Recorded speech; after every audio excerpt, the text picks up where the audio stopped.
지금 다이어트 영상 알고리즘 타고 들어오셨나요? 듣다 보면 다 비슷한 얘기 같은데, 하라는 대로 한 것 같은데 왜 나는 안 되지? 이런 생각이 드신다면 이제 영상은 그만 보시고 나에 대해서 써보셔야 됩니다. 제가 14kg를 빼고 1년 동안 요요 없이 지내면서 식단이나 운동은 할 때도 있고 안 할 때도 있었거든요. 그런데 나에 대해서 기록하는 거, 이거 하나만큼은 꾸준히 했거든요. 그걸 하면 뭐가 달라지나? 내 몸의 작동 방식을 이해하게 됩니다. 이제 남 얘기 그만 보시고요. 내 몸에 실험을 해보고 작동하는 방식을 알아내서 나만의 루틴을 만들면 됩니다. 그래서 오늘은 나에 대해 기록하는 방법에 대해서 알려드리겠습니다. 뭘 써야 되냐? 지금 하고 있는 식단과 수면에 대해서 써보세요. 내가 몇 시부터 몇 시까지 먹고 어떤 음식들을 먹는지, 먹고 난 뒤에 내 컨디션은 어떤지를 써보시고요. 수면에 대해서는 몇 시부터 몇 시까지 자고 잠들기까지 얼마나 걸리는지, 중간에 깨진 않는지, 자고 난 뒤에 컨디션은 어떤지 기록해 봅니다. 이렇게 적는 것만으로도 내가 뭐부터 바꿔야 되는지가 분명해지는데요. 습관을 바꿀 때도 우선순위가 있기 때문입니다. 먼저 바꿔야 하는 것은 수면인데요. 수면이 잡히지 않으면 식욕과 혈당 조절이 안 되기 때문입니다. 수면이 부족하면 지방을 태우는 성장 호르몬 분비도 줄고 코티졸 리듬이 깨져서 혈당과 식욕 조절에 영향을 줍니다. 성장 호르몬 분비를 위해서는 11시에는 자는 걸 추천드리고, 그러기 위해서 9시 이후에는 핸드폰을 보지 않는 것을 추천드려요. 만약에 봐야 한다면 블루라이트 차단 안경을 쓰는 것도 방법입니다. 이렇게 수면 시간을 변경했을 때 몸의 컨디션이나 식욕이나 어떤 에너지, 기분이 어떤지도 써보시면 좋고요. 혹시 일이 있어서 늦게 자야 된다면 핸드폰을 사용하지 않거나 블루라이트 차단 안경을 쓰는 것만으로도 수면의 질이 좋아질 수 있습니다.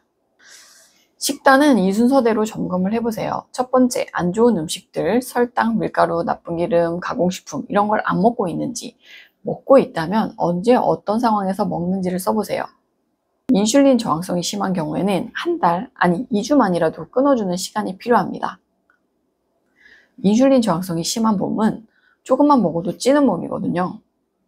인슐린이 혈당 처리를 잘 못하는 저항성이 있는 상황에서는 같은 양을 먹어도 인슐린 반응이 더 많이 나오게 됩니다. 인슐린은 지방으로 저장하라는 신호를 보내기 때문에 찌는 몸이 되는 거고, 제가 20대 때 잦은 음주와 인스턴트, 가공식품, 전제탄수화물을 먹어서인지 그런 상태였거든요. 인슐린 저항성이 심한지는 어떻게 알까요? 밥 먹으면 졸리고, 식후에 간식이 땡기고, 공복이 예민해지면 그럴 가능성이 높습니다. 저도 그랬었는데요. 이거를 안 고치면 당뇨 전 단계, 당뇨가 될 수도 있겠죠. 그래서 꼭 인슐린 저항성은 고쳐야 되고요. 안 좋은 음식들을 끊어주는 시간이 반드시 필요합니다. 제가 아직도 기억하는 게요. 원래 저는 공복 4시간만 지나도 간식을 먹었고, 그게 힘들기 때문에 항상 초코바를 넣고 다니던 사람이었거든요. 그런데 밥 먹고 시간이 지나도 배가 안 고픈 거예요. 정말 신기했던 기억이 납니다. 그리고 오후에 졸린 것도 없어지고요. 저는 원래 항상 밥 먹고 낮잠을 잤었거든요. 이렇게 한 달이 지났더니 1.5kg가 빠져 있더라고요. 그런데 사실 머리로는 알지만 끊기가 힘든 분들이 훨씬 많을 거예요. 그렇기 때문에 그 상황을 적어봐야 이게 도파민 때문인지 코티졸 때문인지 수면 때문인지 그냥 습관인지를 알 수 있게 됩니다. 어떤 특정 음식이 주는 보상 때문이라면 그 보상 회로를 약화시키기 위한 과정이 필요한데요. 이게 소울푸드 이런 거겠죠. 저는 오징어 땅콩이었거든요. 이 회로를 약화시키는 방법에 대해서는 식탐 해방이라는 책을 읽어보실 수 있고요.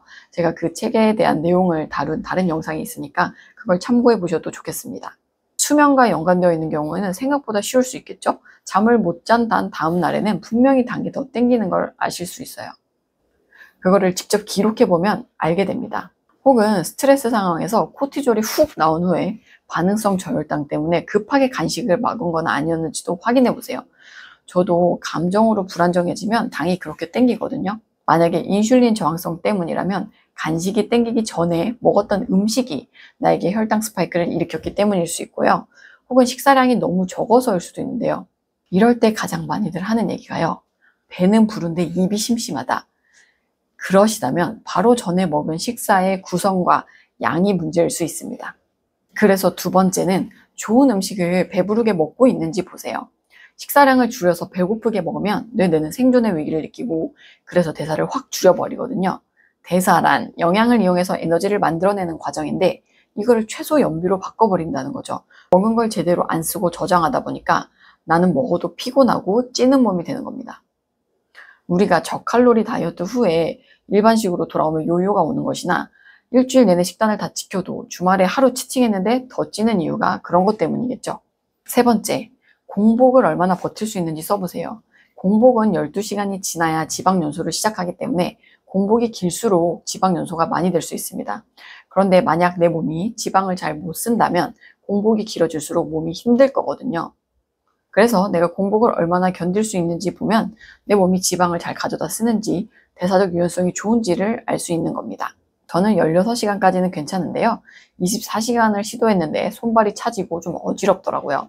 각자 가능한 공복 시간을 찾아보시고 14시간, 16시간까지는 해보시면서 몸의 컨디션을 보시면 좋겠습니다. 만약 12시간 이후로는 좀 어렵다. 그런 경우에는 쓰기 쉬운 지방을 먹어봐서 에너지가 괜찮은지 살펴보시면 되는데 그럴 때 MCT 오일이나 올리브 오일을 드셔보실 수가 있습니다. 네 번째, 하루의 첫 끼니는 어떤 걸 먹는지 써보세요. 공복 후의 첫 끼니가 그날의 대사를 결정한다고 생각하는데요. 그래서 하루의 첫 음식을 바꾸는 것만으로도 그날 컨디션이 달라질 수 있습니다. 첫 끼니만 인슐린 분비를 줄여도 그날의 혈당 반응도 낮추고 다이어트에도 도움이 되거든요. 그래서 설밀나트 이거 끊은 후에 바로 16대 8 간헐적 단식과 첫 끼는 소고기랑 채소, 올리브유, 발사믹 식초 이렇게 조합으로 도시락을 싸서 다녔거든요. 그리고 점심은 구내식당 가서 밥을 먹고요. 이렇게 한 달 정도 했는데 살이 2.5kg 정도 빠졌습니다. 그리고 도시락이 힘들어서 이후에는 점심에 식당 가기 전에 계란을 먹기도 하고 저녁에는 설탕이 빠진 한식과 귀리밥을 먹으면서 한 달간 2kg가 더 빠져서 이렇게 3개월간 6kg 정도를 감량해서 62kg까지 빠졌거든요. 이 62kg가 제가 한 5년 정도 유지한 몸무게라 그런지 항상성 때문인지 거기서부터는 잘 안 빠지더라고요. 기능학 공부를 하면서 장치료도 해보고 영양제를 추가하면서 정체기를 극복했는데요. 이 얘기를 드리며 나도 기능학 검사를 해야 되나 하실 텐데요. 기본을 갖춰놓고 검사를 해서 영양제를 추가해야 효과를 볼 수 있기 때문에 무턱대고 검사만 하면 돈만 버리실 수도 있습니다. 예를 들어서 지방을 태울 준비를 안 한 상태에서 지방산 대사를 도와주는 카르니틴을 먹어도 효과가 안 나는 것처럼요. 대신에 제가 강조하는 대사에 기본적으로 필요한 비타민 B군과 마그네슘, 이거는 식단과 함께 같이 챙겨주시는 게 좋고요. 저도 이 두 가지는 지금까지도 꾸준히 먹고 있습니다. 식단 부분만 우선순위를 정리해보면요. 안 좋은 음식을 먹고 있다면 끊는 것, 공복 시간을 늘릴 수 있다면 늘려보는 것, 첫 식사는 저탄고지로 배고프지 않을 정도로 먹는 것을 차례대로 해보시면 됩니다. 이걸 진행하는데 어려움이 있다면 그 상황에 대해 써보시는 것, 안 좋은 음식들을 먹었다면 언제, 왜 먹었는지 써보고 먹은 뒤에 내 컨디션이 어땠는지 써보시는 겁니다. 그리고 그 상황을 다른 습관으로 바꾸려면 어떻게 해야 되는지를 고민해보면 되겠죠. 만약에 습관을 바꿨다면 바꾸면서 그날의 내 컨디션이 어떤지 에너지나 활력, 어떤 감정적인 측면의 변화가 있는지 기록해 보시면 됩니다. 쓰다 보면 생각보다 우리의 감정이나 에너지가 음식과 많이 연결되어 있다는 걸 알게 되실 거거든요. 저는 오늘 구내식당 메뉴가 돈가스, 파스타 샐러드 이런 것이길래 이걸 먹느니 안 먹는 게 낫겠구나 싶었어요. 그래서 집에 있는 냉동 샐러드 하나랑 삶은 계란 2개를 가져와서 점심에 먹었는데 뭔가 중간에 간식이 먹고 싶었던 거예요. 그래서 이전에 사뒀던 편의점 더 담백 하나를 먹었어요. 이 정도면 성분이 괜찮지 않을까? 그런데 먹고 나니까 바로 집중력이 떨어지고 에너지가 금방 처졌습니다. 이거 나한테 안 맞는 음식이구나. 혈당을 올렸나 보다 싶더라고요. 그래서 오후에 해롱되다가 올리브 오일을 한 숟가락 먹었더니 맛은 별로였지만 컨디션은 더 좋아졌습니다. 저도 계속 이런 거를 발견해 나가고 있거든요. 그러면 이렇게 생각하는 거죠. 다음에는 식당 메뉴가 별로라면 계란과 샐러드만 먹으면 안 되고 올리브 오일을 한 숟가락 같이 먹던지 아니면 고기를 추가로 쌓아서 같이 먹던지 이렇게 해야 되겠구나라고 생각하게 됩니다. 여기까지 듣다 보면 다이어트 한다고 내가 그것까지 써야 되냐? 그거 쓰는 게 더 스트레스 같은데?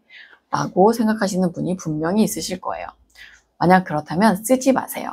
쓰는 게 더 스트레스라면 당연히 쓰지 말아야 됩니다. 그냥 오늘 간식이 땡긴다. 나 또 안 먹어야 되는데 먹었구나 하고 자책만 하지 마시고요. 나에게는 자유의지가 없다는 걸 기억하시면 좋겠습니다. 그죠? 우리는 호르몬과 신경전달 물질들 때문에 특정 행동을 하게 되는 거거든요. 그냥 무의식적으로 먹지 마시고 멈추고 이걸 내가 왜 먹고 싶은지만 한번 생각해 보시고 먹고 싶은 음식을 마음껏 드시면 좋겠습니다.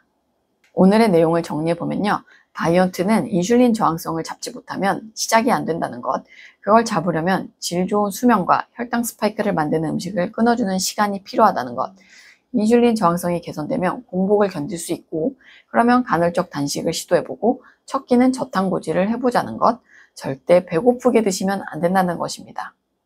만약에 나 이거 다 아는 내용인데 라면 진짜 제대로 하고 있는지를 한번 써보자는 것이고요. 다이어트는 스트레스가 아니고 내 몸을 회복해서 내가 더 건강해지고 내가 하고 싶은 일에 에너지를 쓸 수 있게 하는 것이라는 것도 기억하시면 좋겠습니다. K-팝 데몬 헌터스 아시죠? 저는 사자보이즈를 보는데 저거 가공식품 아닌가 이런 생각이 들었습니다. 저도 한때 나쁜 남자를 좋아하던 때가 있었는데요. 연애가 끝나고 이런 생각을 했습니다. 나쁜 남자는 약간 탄산음료 같은 사람이구나. 이제는 삼다수 같은 남자를 만나야겠다. 그렇게 해서 지금 잘 살고 있는 것 같거든요. 제가 이런 제 과거 이야기까지 하는 이유는 진짜 많은 분들이 건강해지고 평안해지셨으면 하는 마음에입니다. 이런 제 진심을 느끼셨다면 꼭 구독, 좋아요를 부탁드리겠습니다. 긴 영상 끝까지 시청해주셔서 감사하고요. 오늘도 건강한 하루 되시기를 응원하겠습니다. 감사합니다.